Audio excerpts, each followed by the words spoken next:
Agora, 2.4 é o tópico aqui, controle da reação nuclear em cadeia. Já que descobrimos aqui a grande fonte de energia no núcleo dos átomos e também a forma de aproveitá-la, falta saber como controlar essa reação, né? Que normalmente não vai parar até consumir quase todo o material físsil, material que sofre fissão, né?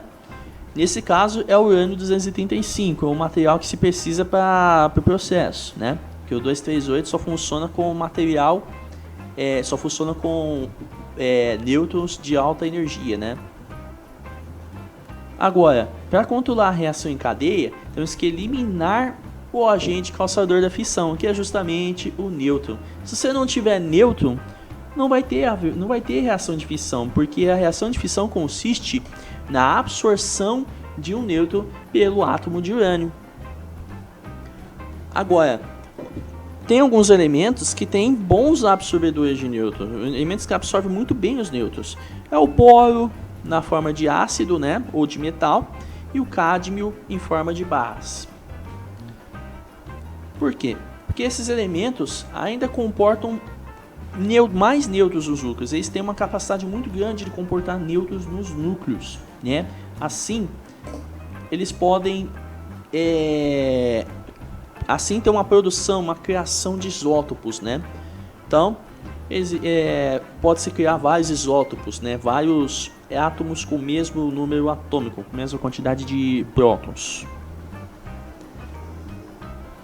Agora, a grande aplicação do controle dessa reação está nos reatores nucleares para reação de energia elétrica. São as usinas nucleares da vida, né? Como por exemplo aquela de Angra dos Reis, no Rio de Janeiro, né? A figura mostra o interior de um reator, né? Esse aqui é um reator, esse é o interior de um reator nuclear. Essas barras representam materiais absorvedores dos nêutrons, eles que absorvem os nêutrons impedindo a fissão nuclear. Se as barras descerem totalmente, a reação é completamente interrompida. Aqui, e vai descendo, sobe e desce, suponho, né? Essas são as barras, aqui está praticamente interrompida a reação nuclear. Um reator nuclear para gerar energia elétrica é na verdade uma central térmica cuja fonte de calor é o urânio 235. Em vez daquele óleo combustível, em vez do carvão, beleza? Então, vamos dizer que é uma central térmica nuclear ou termonuclear, né? É uma usina nuclear, mas que gera calor. Aqui está o desenho, o esquema do reator nuclear. Esse aqui é uma central térmica nuclear, na verdade, né? O reator, temos o núcleo, válvulas de controle da reação, a água no estado supercrítico, né? Água supercrítica. Essa água, ela vai fazer funcionar a turbina, né? Onde nós temos a bomba, condensador, resfriador, turbina, gerador. E aqui esse gerador vai gerar a energia elétrica. Qual é a vantagem de utilizar uma central térmica de energia? É uma grande quantidade de energia gerada com pouco material usado. O urânio, ele gera muito mais material do que o carvão, do que o óleo. Esse aqui é um barril de óleo, né? O que isso quer dizer? 10 gramas de urânio 235 geram a mesma quantidade de energia que 700 kg de óleo em barril, óleo de barril, ou 1.200 kg de carvão. Mais de uma tonelada de carvão gera a mesma energia que 10 gramas de urânio 235. Eis uma grande vantagem do uso de energia nuclear. Agora vamos falar do processo de produção de energia no Sol.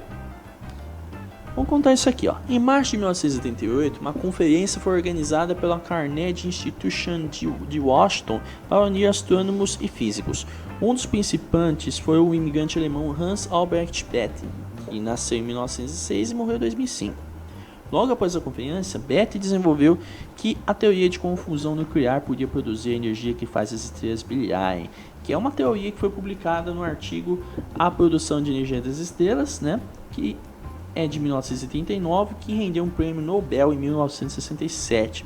Aqui, Bethe tomou os melhores dados das reações nucleares e mostrou detalhadamente como 4 prótons poderiam ser unidos e transformados em um núcleo de hélio, liberando energia.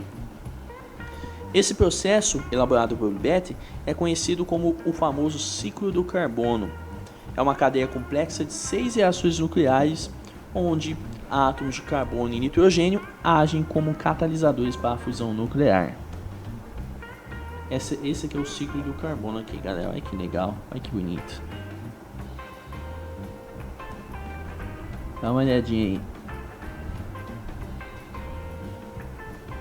Esse é o ciclo CNO1.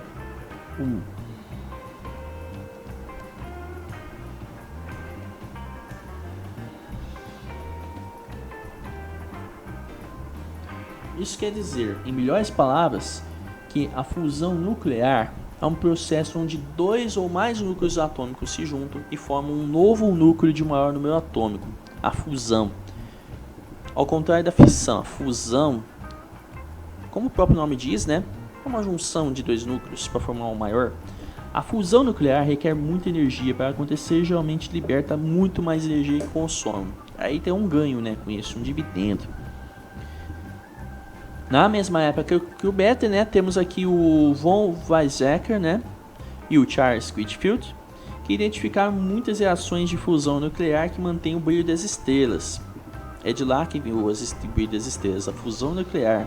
Hoje em dia, o valor aceito para a temperatura do núcleo do Sol é de 15 milhões de graus Kelvin, ou 15 milhões de Kelvin. E aqui, esse desenho aqui é um outro exemplo de fusão nuclear no interior do Sol, que é uma cadeia próton-próton, certo? E por fim, vamos falar aqui do famoso acidente nuclear de Chernobyl, que ocorreu em 26 de abril de 26 de abril de 1986, lá na usina nuclear de Chernobyl, que é a chamada de Vladimir Lenin, lá na Ucrânia, que na época da Guerra Fria era parte da União Soviética. O pior acidente nuclear da história nuclear até então, né? Produziu uma nuvem de radioatividade que atingiu a União Soviética, Europa Oriental, Escandinávia e Reino Unido, com liberação de 400 vezes mais contaminação que a bomba que foi lançada sobre Hiroshima. Grande parte da Ucrânia, Bielorrússia e Rússia foi bem contaminada, né? Isso causou uma evacuação e reassentamento de mais ou menos 200 mil pessoas. É um tamanho de desastre aqui. Primeira coisa, o reator nuclear de Chernobyl tinha grafite no núcleo e não possuía contenção de aço. Outra coisa, o reator estava parando para manutenção periódica anual, manutenção a cada ano. Estavam sendo feitos testes na parte elétrica com o reator quase parando, isto é, funcionando a baixa potência. Agora, para que isso fosse possível, era preciso desligar o sistema de segurança, o sistema automático, senão o reator poderia parar automaticamente nos testes, né? O que eles não queriam que isso acontecesse. Os reatores desse tipo não podem permanecer muito tempo com potência baixa, porque representam riscos muito altos, né? Eis um problema. Mesmo assim, a operação continuou. Os operadores da sala de controle do reator não eram treinados dentro das normas de segurança, não obedeciam aos cuidados e com isso eles perderam o controle.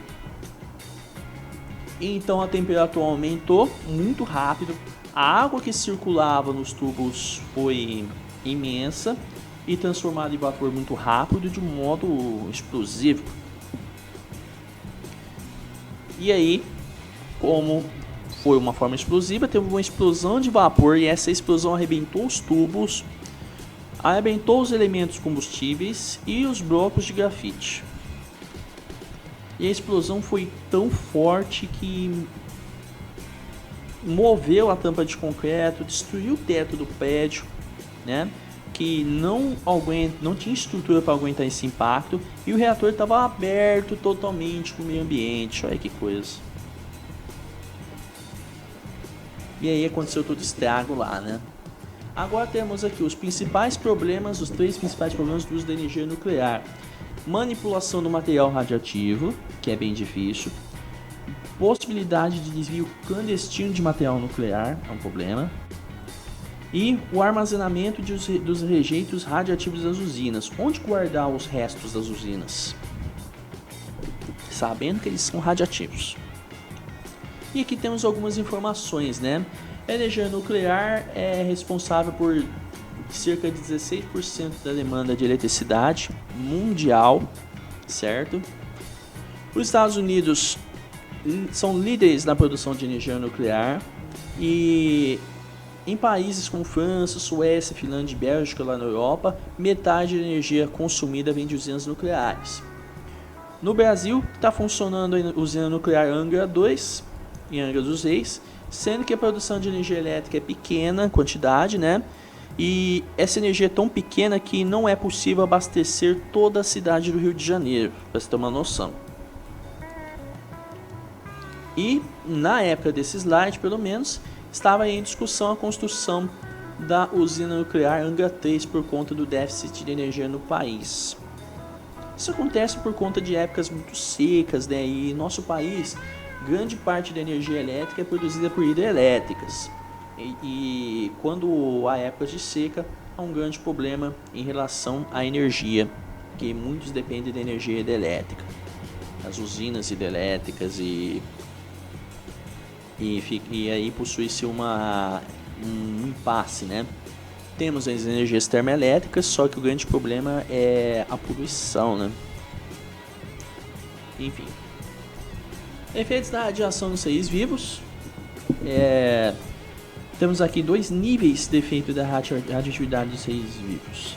Radioatividade nos seres vivos. É o nível somático, cuja expressão máxima é a morte, né? Simples assim. E o nível genético é responsável pelo aumento de mutações do cromossomo e mutações de cromossomos, podendo causar aberrações genéticas nas posteriores gerações, né? É que nem a gente vê na internet, né? A gente vê muito memes a respeito de isso, de Chernobyl, aquilo de Chernobyl, né? E monstros, né? Quando uma radiação incide no tecido biológico, altera as características químicas das moléculas desses tecidos, formando-se radicais intracelulares que ou matam a célula ou originam divisões não controláveis. No primeiro caso, o organismo elimina e substitui células mortas, só que no segundo caso, formam-se tumores malignos. Vamos ver aqui uma tabela que foi feita por conclusões tiradas de investigações em animais, vítimas e sobreviventes de Hiroshima e Nagasaki e em pessoas expostas a radiações nucleares, como a do próprio Chernobyl. Galera, essa radioatividade, né, a unidade da radiação, da radioatividade é essa daqui, SV, Sievert. MSV é milisievert, até 250 milisievert. Temos lesões cutâneas de total recuperação. Agora, se tivermos entre 250 e 1000 millisieverts, doença na radiação, anemia por lesões na medula óssea, alterações dos glóbulos brancos, aumentando o risco de infecções, essas ósseas em geral aqui, né? Hemorragias por perda da capacidade de coagulação, lesões na mucosa do estômago, dos intestinos, vômitos, diarreias, debilidade e úlceras. E é possível uma cura total, é possível ainda. Agora, se eu tiver uma radioatividade de 1 a 4 sieverts, temos aqui uma dose semiletal. Doença grave por radiação, mortal em metade dos casos, seja por destruição da medula, lesões encefálicas e cardiovasculares e hemorragias internas espontâneas. Agora, se eu tiver uma dose de 5 a 30 sieverts, uma dose letal. Danos graves do sistema nervoso e morte certa dentro de 3 dias. E aqui com essa imagem finalizo a videoaula de hoje. Pessoal, se vocês gostaram, se vocês aprenderam, se vocês curtiram, deixa aquele joinha, se inscreva no canal, ative o sininho, comentem aqui o que vocês acharam e compartilhe com seus amigos, colegas, pais, compartilhe com geral. Um forte abraço a todos vocês, vejo vocês na próxima videoaula. Fui!